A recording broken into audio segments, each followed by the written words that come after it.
Bonjour à tous et bienvenue dans cette nouvelle vidéo.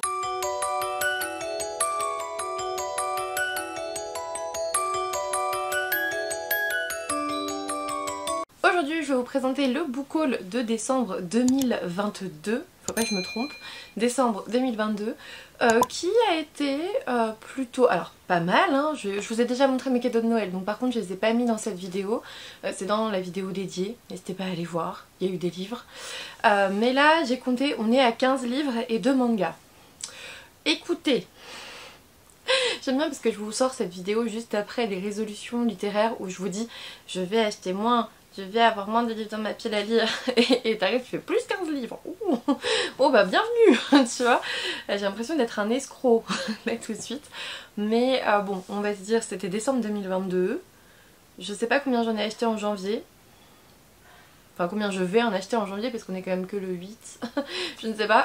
Mais bon, on fera mieux en 2023. On va se dire ça comme ça. Ou alors je vais faire un gros tri et comme ça je pourrais en racheter. On peut faire ça aussi.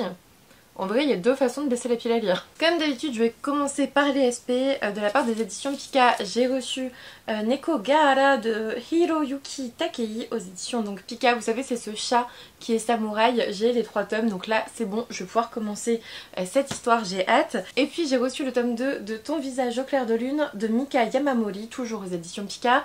Dans cette histoire, vous savez, on est avec cette jeune fille qui ressemble en fait à un jeune garçon. Je pense qu'il va y avoir une, j'espère en tout cas, une bonne réflexion sur les genres et le fait qu'on s'en fiche un peu peut-être, je sais pas, on verra bien, mais en tout cas elle passe un peu pour le prince du lycée et lui aussi, et vous voyez ils sont tous les deux, du coup à voir un petit peu comment c'est fait, j'espère que c'est bien fait sincèrement. Ensuite j'ai reçu les sorties de janvier d'Inceptio, Enchantement le volume 1 d'Anthony Blanchet, donc aux éditions Inceptio. Je vous montre parce que je trouve que la couverture en vrai ne fait pas comme sur le site. Elle est très jolie hein, mais je trouve que ça fait pas pareil. Je m'attendais pas à ce qu'elle soit comme ça en fait, je m'attendais à ce qu'elle soit un peu plus, peut-être un peu moins sombre en vrai, je sais pas. On est avec, on est dans un monde en tout cas qui a été béni par la magie avec les enchanteurs qui étaient légion autrefois. Là on est en printemps 2019, Merlin est le dernier de son espèce, condamné à chercher son successeur alors que son immortalité lui a été retirée. C'est un peu dommage ça. Pire encore, Thorhold, le plus dangereux sorcier de sa génération, s'est échappé de sa prison pour se venger. Un chemin parsemé d'embûches attend Merlin qui devra composer avec les farces du destin. Sera-t-il à la hauteur des attentes du monde magique? J'ai eu de bons échos de ce roman. Donc on verra bien, en plus j'ai eu le petit marque-page dédicacé de l'auteur. On verra bien, je le lirai là en début d'année. Il a été tant attendu par certains d'entre vous, moi j'ai même pas encore commencé la saga, mais au moins maintenant je sais que j'ai la conclusion, il faudrait peut-être que je lise la conclusion de la saga précédente. Ça serait bien que je lise Horizon tome 4, mais je vous l'ai toujours dit, moi quand on me dit bon courage, j'ai beaucoup trop de mal à le tenter après, enfin c'est... Me dites pas bon courage pour lire un roman, d'accord? Du coup... Greka, acte 3 de Lizia Maro, toujours aux éditions Inceptio. Je vais pas vous lire le résumé, je n'ai pas encore commencé le tome 1, pourtant j'en ai vu de bons échos. Oh là là, il y a plein de pages noires. Est-ce que le noir c'est le décès? Alors j'aime bien la thématique du deuil, mais j'aime pas les personnages qui meurent. D'accord Lizia? Bon, écoutez, on verra bien. J'ai vu que Little Purple Books avait son petit cœur brisé de quitter l'univers, donc je me dis que ça pourrait largement me plaire. J'ai hâte de le découvrir et en même temps, j'ai pas trop hâte de finir Horizon. En fait, je vous l'ai dit, je me suis mis une barrière, je me suis dit tu ne commenceras pas Greka tant que tu n'as pas fini Horizon. Objectif 2023, finir la saga Horizon. On y croit. Ensuite, des éditions Brajlon, j'ai reçu Entre terre et ciel de Rebecca Roanhorse, donc le tome 1, Soleil noir. On vous dit... Je vais vous lire les premières phrases. Dans la ville sainte de Tova, le solstice d'hiver est un jour de fête et de renouveau, mais, cette année, il coïncide avec une éclipse solaire, un événement rare que les prêtres du soleil considèrent comme un déséquilibre du monde. Bon, ça va, on est dans la ville sainte de Tova, il y a une éclipse solaire, ça va. Parti d'une cité lointaine, un navire doit arriver à Tova pour le solstice. Sa capitaine, Shala, est une tique en disgrâce dont le chant apaise la mer aussi sûrement qu'il peut faire perdre la tête à un homme. Donc j'estime que Shala, la capitaine du bateau qui doit arriver dans la ville sainte de Tova, ressemble à une sirène, j'imagine. Elle transporte à son bord un unique passager, Serapio, un jeune homme aveugle, couvert de cicatrices et drapé dans le manteau de la destinée. Le manteau de la destinée, ça veut dire quoi? Est-ce que c'est métaphorique? Est-ce qu'il est réellement drapé dans un manteau qu'on appelle le manteau de la destinée? Vous voyez, il y a des trucs comme ça où tu te dis, attends. Là ça va parce que ça fait 5 fois qu'il est le résumé, donc ça va. Or, Chiala ne sait que trop bien qu'un homme apparemment inoffensif s'avère souvent être un ennemi. Donc, elle a un passager qui pourrait être dangereux et qui est aveugle, couvert de cicatrices, drapé dans un manteau de la destinée. L'est-il vraiment? On ne sait pas. Là, en tout cas, il a pas l'air trop drapé. Mais on verra bien. On verra bien. Ma réception Charleston, c'est le dernier SP de décembre. Je vous ai dit que je ralentissais les SP, non? Je vous l'ai dit. Et du coup, c'est Les femmes du dispensaire d'Enrique Angel aux éditions Charleston. On est au port de Hambourg en 1910 avec Anne. Anne qui est allée faire ses études de médecine et qui revient à Hambourg du coup, qui va ouvrir un dispensaire dans un quartier défavorisé et il va y avoir 2 corps de femmes qui vont être découverts aux abords de ce dispensaire. Elle pense qu'il y a un message pour elle, bref. Ça a l'air trop bien, ça a l'air trop bien. En plus, une femme médecin en 1910. J'ai trop hâte. On va se le faire en janvier ou février max. Et ensuite, celui-ci, je vous l'avais pas montré, je crois, dans les cadeaux de Noël, si. Peut-être que si. J'ai reçu de ma copine Séverine, Il est bien ce livre, Comme toi, de Lisa Jewell, Une fille disparue, un secret enterré, aux éditions Hauteville. On vous dit que Ellie est disparue à l'âge de 15 ans, sa mère n'a jamais réussi à faire son deuil, d'autant plus que la police n'a retrouvé ni le coupable ni le corps, c'est un peu difficile du coup.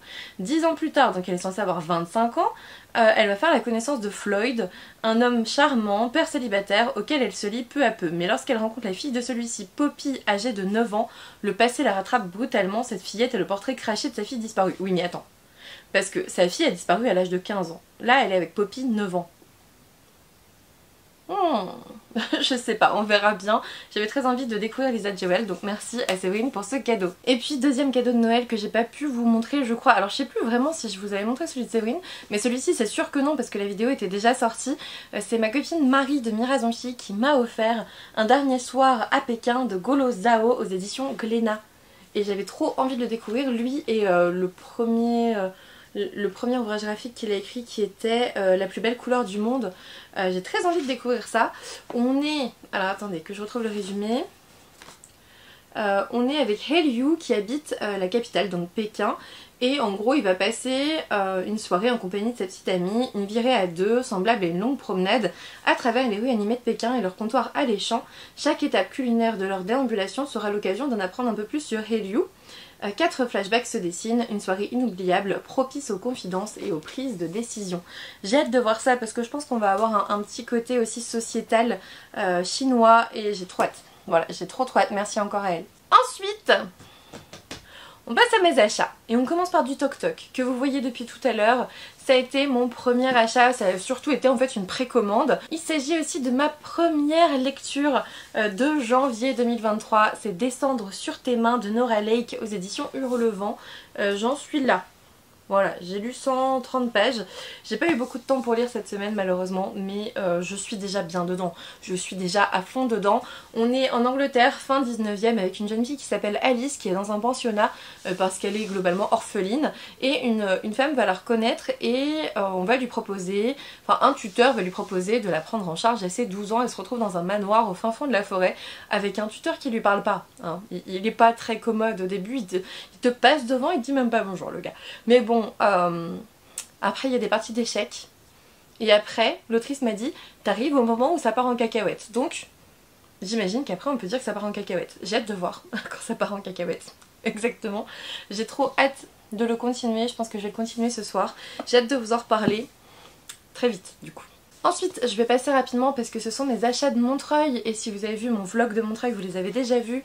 J'ai acheté Sorcier de Maxime Fontaine et Romain Watson, Les sources de l'ombre, donc le tome 1 aux éditions Gulfstream. Regardez-moi cette beauté, on l'a déjà vu un peu partout. Mais moi, je suis trop contente parce qu'il est dédicacé. Hop, je vous retrouve ça. Ah, c'est trop beau. Voilà, trop beau. On vous dit, mesdames et messieurs, bienvenue au cirque Palazzi. Ce soir, un numéro époustouflant avec l'incendie du chapiteau par l'armada des clowns invisibles. Venus enlever vos enfants, ils emporteront Déa, la jeune aveugle. Ok. Ernest, le magicien, partira à sa recherche avec l'aide de Kétiné, l'envoûteuse, et de Kilma, le marabout. Leur quête les mènera dans un monde caché et surnaturel, mais leurs authentiques pouvoirs de sorcellerie suffiront-ils pour sauver Déa? Restez en notre compagnie, vous n'êtes pas au bout de vos surprises. J'ai eu de très bons échos, j'ai vu de très bons retours, donc j'ai très hâte de le découvrir. Et puis l'auteur était vraiment adorable en plus. Ensuite, j'ai pu l'avoir en avant-première à Montreuil, il sort début mars. Il s'agit de Mystic Flown, le tome 1, le maître des arcanes de Dana Bechalis, toujours aux éditions Gulfstream. Oh, regardez-moi cette beauté. Je vous montre, parce que ça chatoie un petit peu. On peut le déshabiller en plus. Regardez-moi ça, il est trop beau. Il est vraiment très très beau, je suis très contente de l'avoir pris. Franchement, quand je l'ai vu, j'étais là. J'ai jamais vu cette couverture. Et les éditeurs qui arrivent qui font non, c'est une avant-première, j'étais là. Ok. L'autre aussi, le suivant aussi. On vous dit une guerre de l'ombre couve depuis longtemps entre les royaumes du continent. Dans ce jeu de force et de magie, la découverte des armures robotisées mobiles devient l'enjeu stratégique de tous. Ces ARM, donc armures robotisées mobiles, vestiges d'une civilisation disparue depuis 1200 ans, offriraient un avantage hautement dissuasif si elles voulaient bien révéler leurs secrets. Mais la pièce manquante demeure introuvable. L'autre solution pour s'assurer la victoire serait de mettre la main sur le maître des arcanes, porteur de l'as de la mort et du joker, Sage. Héritier malgré lui de ce pouvoir destructeur, il est traqué pour ses capacités et trouve refuge à la prestigieuse Université des Magies. J'ai pas envie d'en savoir plus, il y a encore pas mal de phrases mais ça me va bien. J'ai hâte de le lire, je sais pas si je vais pouvoir le lire avec Anaïs de Sienna Book parce que je suis très mauvaise en lecture commune, nous le savons. Regardez, c'est trop beau, ça a été dédicacé et moi j'aimerais bien le lire en février, vu qu'il sort en mars, comme ça au moins je pourrais vous en parler en avant-première quand même. Ensuite, deuxième avant-première achetée à Montreuil chez Gulfstream, il s'agit de Sorcières des Ombres, donc dans la collection Echo, c'est de Pascaline Nolo. On vous dit, les vacances d'été s'annoncent mal pour Cassiopée, ses parents lui offrent un cadeau empoisonné pour l'aider à surmonter son extrême timidité, un stage au théâtre du Serpent Vert, dans une ville dont le nom même annonce l'enfer à venir. La ville s'appelle Agonie, voilà.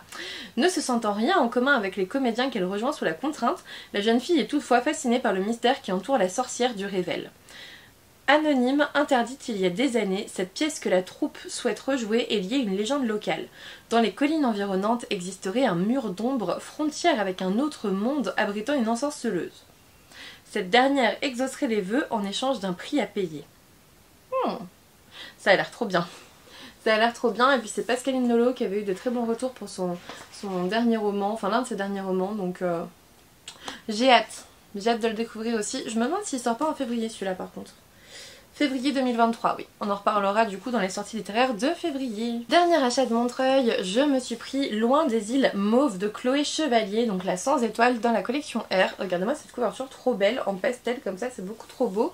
On est avec Ivanel, on vous dit Ivanel est un héros. Née femme, elle doit, comme ses congénères du peuple des Bruyères, bander ses seins et cacher son identité aux yeux des Leifa, le peuple dominant des îles Mauves. Mais au-delà des querelles qui opposent ces deux peuples depuis la nuit des temps, un danger menace les îles de Famine, l'Empire et ses navires qui s'accaparent les baleines.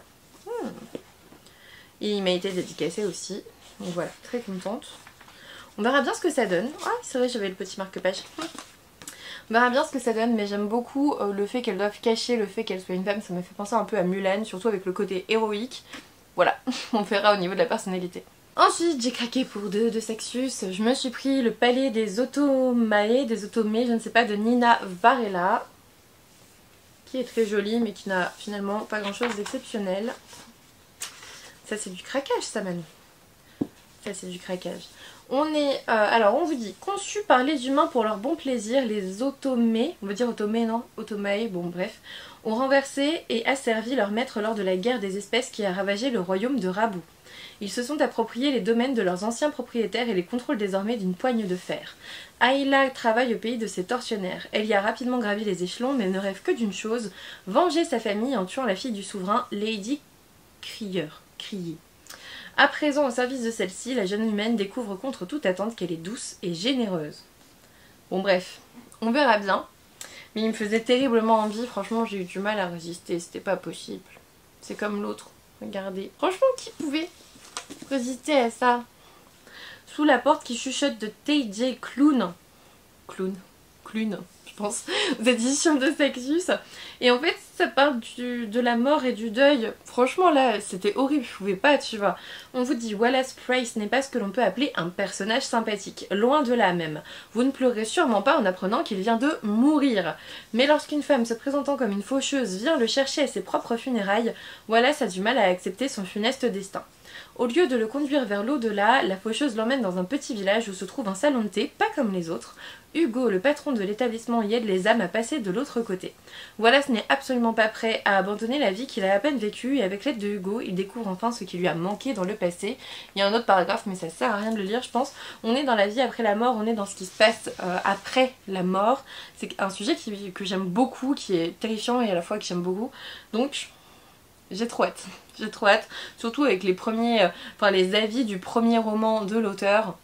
Je me devais de craquer, c'était un devoir. Ensuite, et c'est bientôt fini, en décembre j'ai lu Vampiria, le tome 1 dont je vous parlerai bientôt, ou dont je vous ai déjà parlé sur Instagram, je ne sais pas comment je vais poster mes photos, mais voilà. J'ai beaucoup aimé le tome 1 de Vampiria, il faut le savoir, je vous en reparlerai par la suite. Et du coup, j'ai acheté le tome 2, La Cour des Miracles, donc c'est de Victor Dixon dans la collection R, toujours.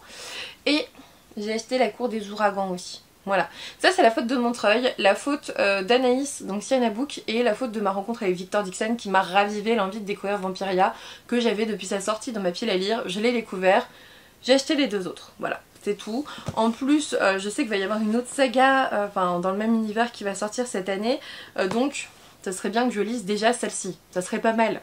Ça serait pas mal. Et enfin, grâce à certains d'entre vous, je suis très contente parce que j'ai pu rajouter à ma collection, je vous dis ça parce qu'il est trop lourd, d'ailleurs il faut encore que je reçoive les tomes 1 et 2, Harry Potter and the Order of the Phoenix de J.K. Rowling, version illustrée par Jim Kay, qui m'a coûté un petit bras, mais qui est magnifique. Regardez comme c'est beau. Bon, là c'est du texte, c'est pas mal. Il n'y a pas une illustration de ouf quelque part s'il vous plaît? Pourquoi je tombe que sur du texte? Il y a beaucoup trop de texte. En fait, je collectionne ceux illustrés par Nina Lima en français et je collectionne ceux illustrés par Jim Kay en anglais. C'est un petit peu ça mon but. Comme ça, au moins, j'aurai deux collections magnifiques. Ça sera très bien. Ça sera très très bien et au moins, je peux le lire à la fois en anglais, en français, comme je veux. Et ils sont magnifiques. Donc voilà, il était quasi en rupture de stock celui-ci parce que moi, je le vends en VO du coup pour ma collection. Donc, je l'ai commandé fin décembre. Voilà, comme ça je l'ai, c'est mon petit cadeau, mon petit auto-cadeau de Noël au niveau littéraire. Et puis il me reste encore les tomes 1 et 2 parce qu'en fait Victor m'a offert les tomes 3 et 4 en anglais. Autant ceux de Nina Lima, il n'y a eu que les 1 et 2, donc j'ai eu les deux. Mais autant, je regarde là-bas parce qu'ils sont là-bas, j'ai mon étagère Harry Potter à côté. Autant ceux-ci, il me manque les tomes 1 et 2, donc je les ai commandés. Il faut que je vois où ils en sont d'ailleurs. Il faut que je regarde où est-ce qu'ils sont. Parce que je les ai pas encore reçus du coup, donc on va voir. Hop! Après ça dépend d'où ça vient, si ça vient directement d'Angleterre ça va mettre un petit peu plus longtemps que si ça vient d'Amazon du coin quoi évidemment. Bon, du coup voilà pour ce book haul de décembre, c'est pas que j'ai été raisonnable, pas vraiment, mais j'ai pas non plus totalement craqué, il y avait Noël, il y avait Nouvel An, il y avait pas mal de dépenses à côté à faire avec le toit, le plafond, le truc, donc j'ai su être raisonnable. J'espère que ça va annoncer des book hauls un petit peu moins fournis pour 2023, même si je sais que vous adorez les book hauls, vous êtes beaucoup à les regarder, vous êtes beaucoup à les commenter. Je pense que cette chaîne c'est la chaîne des book hauls un peu, tu vois. Je sais que vous aimez en général ces vidéos là, pas tous, hein, je pense que voilà on peut pas parler pour toute la communauté des 8000 personnes qui sont par ici, mais en tout cas je vous remercie d'avoir suivi cette vidéo, j'espère qu'elle vous a plu.